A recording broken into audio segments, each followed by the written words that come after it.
אנחנו מטילים מצור מוחלט על העיר עזה. אין חשמל, אין מזון, אין מים, אין דלק. הכל סגור. אנחנו נלחמים בחיות אדם ואנחנו נוהגים בהתאם.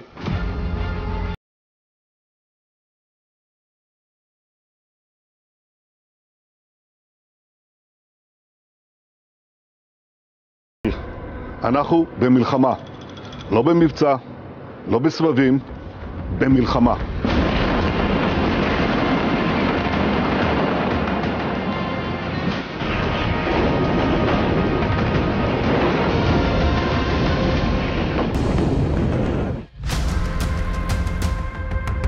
Luchando contra animales humanos.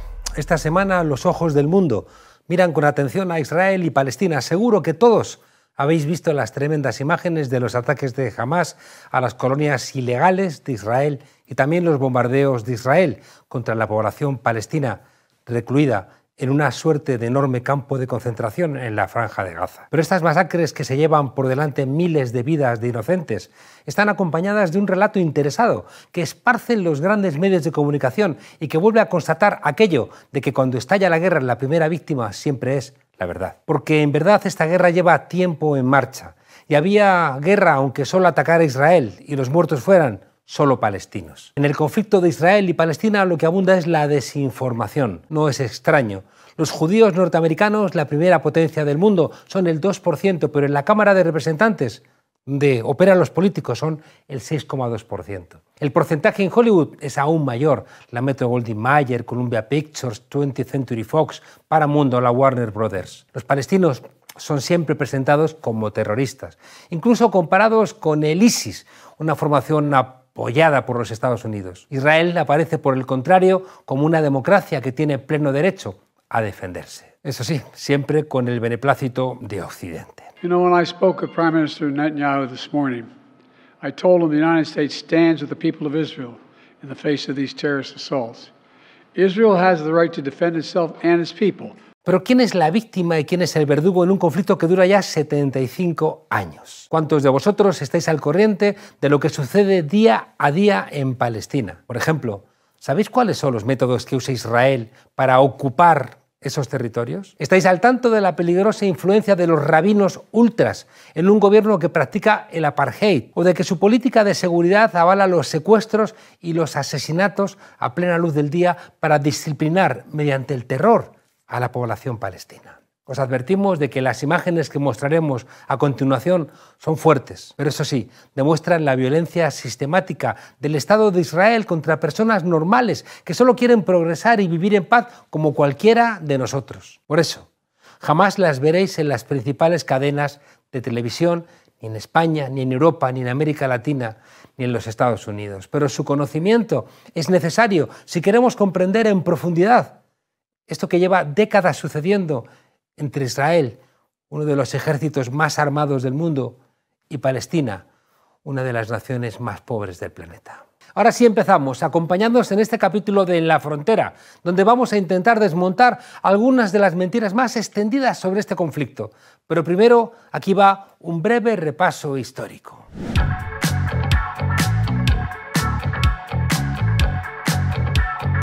Tras la Segunda Guerra Mundial, las antiguas potencias coloniales y los Estados Unidos prefirieron quitarse de encima el problema de la cuestión judía y la memoria del Holocausto, otorgándoles un Estado en Tierra Santa. Eligieron ese camino antes de asumir su responsabilidad y antes de reconocer a las minorías judías como ciudadanos de primera clase en los países que habían sido escenario del Holocausto. No permitió Estados Unidos que gente que huía de ese Holocausto pudiera llegar a los Estados Unidos. Eso vino después. Pero a partir de ese reconocimiento de ese prototipo de Estado de Israel, las potencias occidentales fueron reforzando la posición de ese nuevo Estado, que además serviría como elemento de control en una región tan conflictiva como lo era Oriente Medio. La decisión causó una comprensible respuesta de los Estados árabes, y entonces se sucedieron varias guerras entre ellos e Israel, Ahí está la Guerra Árabe-Israelí de 1948, la Guerra de los 6 días en el año 67 o la Guerra del Yom Kippur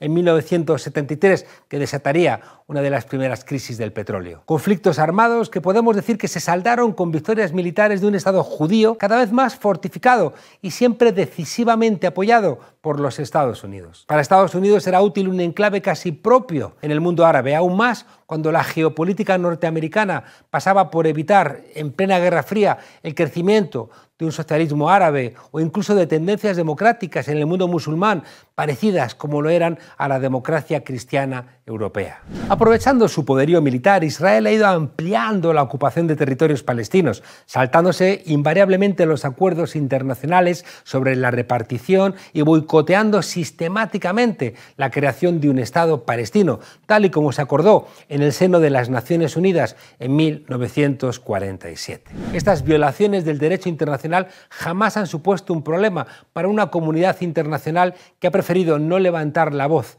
y seguir alimentando a un monstruo que hoy se les ha ido completamente de las manos. El enemigo árabe ha ido sustituyendo al enemigo comunista y algunos rasgos de la derecha israelí eran muy atractivos para las derechas internacionales. Si la batalla del apartheid la habían perdido en Sudáfrica por culpa, entre otros, de Mandela y la publicidad de las barbaridades de las que se hizo eco Occidente, ahora la iban a ganar en Israel, especialmente después de envenenar al líder palestino histórico, a Yasir Arafat, en 2004. El sueño militar de los gobiernos de ultraderecha de Israel se iba haciendo poco a poco realidad. Habían vencido y la seguridad parecía garantizada. Las potencias europeas y norteamericanas consentían el lento genocidio de Palestina y el mundo árabe parecía que había perdido el interés, hasta se convocaban cursos para que la gente fuera a estudiar en consonancia con universidades norteamericanas en Tel Aviv. Pero ¿realmente Israel tenía el territorio bajo control? Las revueltas populares de 1987, las llamadas intifadas, demostraron que no, que los pueblos que acorralas y dejas sin salida terminan explotando. Los palestinos no aceptaban el apartheid, con el que lentamente les estaban envolviendo, y que Israel todavía tenía que perfeccionar sus sistemas de inteligencia y de control. Por cierto, en aquel año fue cuando se creó Hamás, una organización política, militar y religiosa apoyada en sus comienzos por el gobierno de Israel. ¿Para qué? Pues para desestabilizar al liderazgo de la Organización para la Liberación de Palestina, la OLP de Arafat, que tenía un marcado carácter laico y se leía como una fuerza de izquierdas. Siembra vientos y recogerás tempestades. Estas revueltas propiciaron la Conferencia de Paz de Madrid de 1991, pero la paz nunca llegó. Y el Estado de Israel siguió profundizando en su política de apartheid. Ya en el año 2000 estalló una segunda intifada, todavía más sangrienta que la primera, que se alargó hasta 2005, y otra vez piedras contra tanques. En esa ocasión, esa respuesta militar sangrienta de Israel supuso el ascenso al poder en 2001 de Ariel Sharon, jefe del partido Likud, con una apuesta decidida por la ocupación militar de los territorios palestinos y la represión como condición necesaria para la ansiada seguridad. También significó el auge de Hamás en Gaza, la retirada también estratégica de Israel y el bloqueo aéreo, marítimo y terrestre que llega hasta el día de hoy, décadas de bloqueo. El problema es que hoy ya ni siquiera va a entrar electricidad para abastecer los hospitales. Con ese bloqueo quedaban encarceladas de por vida 2 millones de personas, la mayoría niños, cuyo único delito ha sido nacer allí como refugiados de guerra. Pero a la derecha, española, europea, latinoamericana, norteamericana, la suerte de los niños palestinos no es relevante. El Estado de Israel había dado un paso irreversible y la política de exterminio de los palestinos de la derecha se fue radicalizando hasta llegar a Netanyahu, el corrupto presidente actual. Este presidente lleva desde 2009 en el poder y cada vez que ha tenido dificultades políticas, ¿qué ha hecho? Pues avivar el sionismo y el odio contra los palestinos. Llevaba más de 40 semanas con protestas todos los días por sus decisiones de acabar con la división de poderes en Israel. Pero preguntémonos, ¿qué es exactamente el sionismo?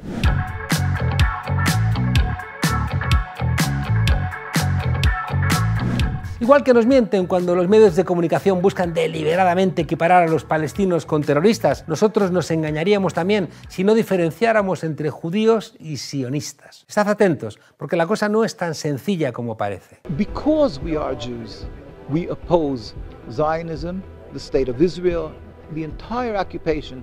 It is directly against every concept, every law of the Torah, of Judaism.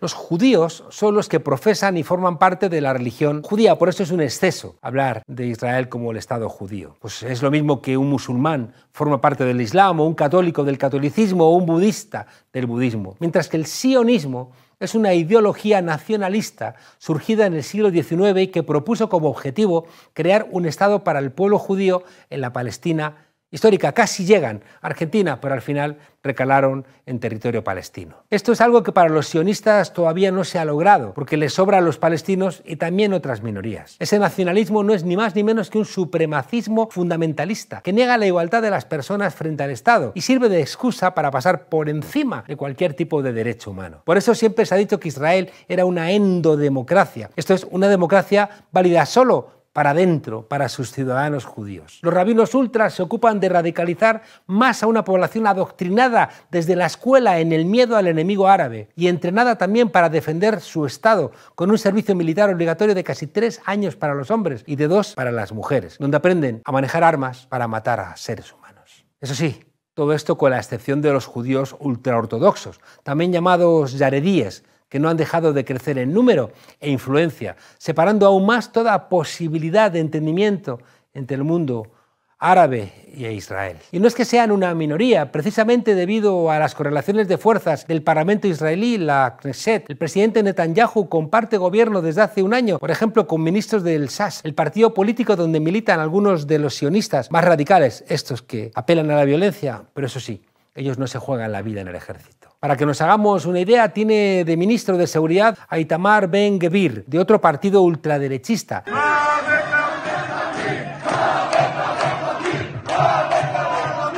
Ahora en la picota por no haber anticipado el ataque de Hamás. Un exaltado que es capaz de exigir a la policía arma en mano que dispare a los palestinos en plena calle. And in the second clip here, I just want to note that Ben-Gvir is saying, "Don't look here. If they throw stones, shoot them." Pero esto es solo una anécdota. Lo grave viene ahora. En más de una década de gobiernos ultras, la represión y la colonización se han incrementado hasta el punto de que hablar de genocidio a fuego lento es ya un lugar común. ¿Pero qué técnicas está utilizando el gobierno más extremista de la historia de Israel para expulsar y quedarse con el territorio de Palestina? ¿Qué coste humano pagan los israelíes y los palestinos en esta ofensiva legal de Israel? ¿Van a cambiar las cosas ahora que hay un nuevo gobierno donde Netanyahu ha invitado a su opositor? Pues seguramente no, pero ahora mismo lo vamos a ver.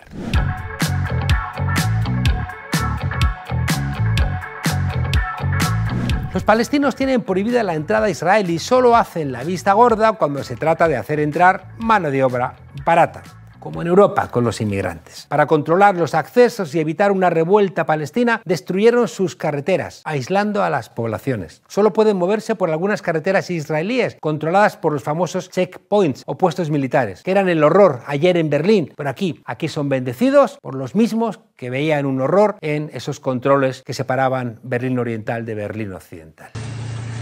A la destrucción de sus carreteras se suma también la destrucción de calles enteras mediante bulldozers, a modo de represalia, de escuelas o de hogares bajo pretextos sin rigor, o incluso cegando los pozos y los manantiales de agua con el único objetivo de arruinar a los agricultores palestinos. Esto es algo que sucede constantemente, mientras ningún actor internacional ha dicho absolutamente nada.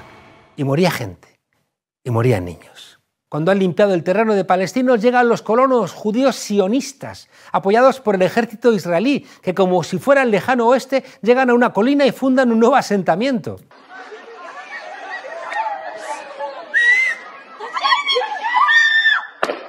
Una colonia jardín gueto, amurallada y conectada con las grandes ciudades que un día, cuando ya no quede ningún palestino, serán libres. Lo llamarán quizá kibutz, como se llamaban en los años 50, cuando había una izquierda en Israel que creía en el cooperativismo, pero en realidad son cantones que recuerdan a los Boer en Sudáfrica o a la expulsión de los nativos norteamericanos que terminaron en reservas, que es donde quieren los israelíes sionistas a los palestinos, o a lo mejor ni siquiera los quieren en reservas. Las víctimas, ya nos lo ha contado siempre Hollywood, siempre no serán los indios, sino que será el general Custer. Las cifras de los colonos no han dejado de subir pese a la prohibición internacional, que es una cosa de locos porque están robando el territorio a personas que son sus legítimos poseedores. Y cuando los palestinos se organizan para resistir, llegan los asesinatos a sangre fría y los secuestros por parte de uno de los ejércitos más efectivos del mundo. Estas personas que disfrazan como terroristas son jóvenes indignados que tiran piedras contra una ocupación ilegal que les ha llevado al borde del precipicio. Son matados sin juicio y sus verdugos reciben medallas y honores por ello. Las imágenes son espeluznantes y suceden todos, absolutamente todos los días. ¿Dónde estáis? Derechas españolas, europeas, latinoamericanas, que habéis criticado las barbaridades de Hamás de estos días, no habéis tenido nunca el coraje ni la decencia de criticar estos asesinatos. Solo nos acordamos de Palestina cuando son los israelíes los que sufren. Los falsos positivos del gobierno de Uribe, el gran defensor de los gobiernos represores de Israel, donde se asesinaba a inocentes y se presentaban como terroristas para cobrar una recompensa, es una idea sacada casi con toda seguridad de la experiencia que después se ha aplicado en Palestina. Pero son personas con nombre propio. Qusay Mután, Othman. Son personas que jamás veremos en los telediarios generalistas, porque si lo viéramos, igual la comunidad internacional, presionada por la opinión pública, pararía los pies a un Estado que, insistimos, ha ido demasiado lejos. Demasiadas veces nos han entretenido en la televisión con películas de israelíes buenos y árabes malos. Este programa de hoy es un homenaje a la memoria de todas esas víctimas palestinas que no olvidamos pese a la voluntad de algunos de tenernos entretenidos. Pero no podemos dejar de denunciar la falsedad de que, como dicen los voceros de extrema derecha, es Israel, país ocupante, país invasor, quien tiene derecho a defenderse. Del mismo modo que nadie acusaría a Ucrania de terrorismo por defenderse de la invasión rusa. Pues los muertos caen siempre del mismo lado. ¿O es que acaso no se luchó contra la invasión nazi en Europa con cosas que si hubieran ganado los nazis las hubieran catalogado como terrorismo? ¿Podemos considerar democrático un país que hace estas salvajadas? ¿Un país donde se persigue y se asesina impunemente a las minorías? ¿Donde el colonialismo y el apartheid son ley y se han ido disolviendo los contrapesos entre los poderes del Estado? Yo lo tengo claro, pero os dejo a vosotras y a vosotros las respuestas en los comentarios. ¿Y qué dice el mundo sobre esto? ¿Qué posición ha tomado la Unión Europea o las Naciones Unidas y los Estados Unidos?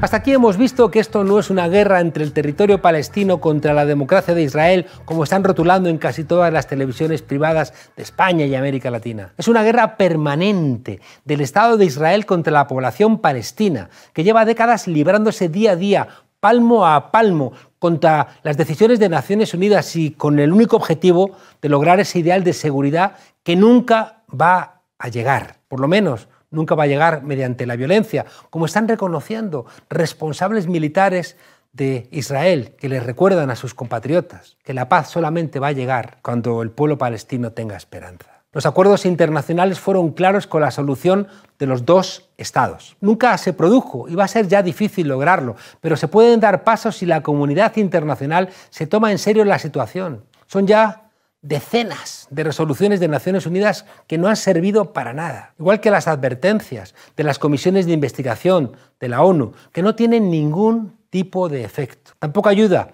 el apoyo de Estados Unidos, poniendo a disposición de Israel sus portaaviones para arrasar Gaza o dándole todo tipo de inteligencia militar. Tampoco el chantaje de quitar la ayuda al desarrollo, con el que nos sorprendió a todos la Unión Europea, aunque luego tuvo que recular hasta decir que congelará y auditará los fondos. Decía el jefe de la diplomacia europea, Borrell, que Europa y sus aliados son el jardín y lo demás es jungla, pero estas imágenes de Gaza lo que recuerdan es a los nazis devastando el gueto de Varsovia. ¿Por qué? Por haberse atrevido a levantarse contra la masacre cotidiana que los nazis hacían contra el pueblo polaco. ¿Alguien va a plantarse y exigir a Israel que deje de bombardear o lanzar armas químicas como fósforo blanco contra la población civil en Gaza? Es como si los gobernantes que se lucran de los negocios con Israel, que se lucran del comercio de armas, de la cooperación en seguridad, solo le ofrecieran dos caminos a los palestinos: o sois dóciles y aceptáis la colonización, o preparaos para desaparecer. El victimismo del gobierno de Israel, su nativismo, su etnonacionalismo, su colonialismo, su racismo, su defensa de la violencia, su neoliberalismo, su vinculación con sectores ultras del ejército y del integrismo religioso. Explica la amistad de los gobiernos históricamente antijudíos, hoy con asesinos como Netanyahu o como su ministro de Defensa. Los Bolsonaro, los Trump, los Orbán, los Milei, los Novoa, los Abascal siguen defendiendo la pureza étnica en sus países y son enemigos religiosos de Israel, pero ahora aparcan sus diferencias porque coinciden en todo lo demás. Y los árabes para ellos son peores que los judíos. Todo lo que veis que están haciendo a los palestinos, muchos sueñan con hacerlo en sus países. Callar hoy es perder un fragmento importante de nuestra propia humanidad y quizá mañana pagar el precio de que cuando vengan a por nosotros estemos solos.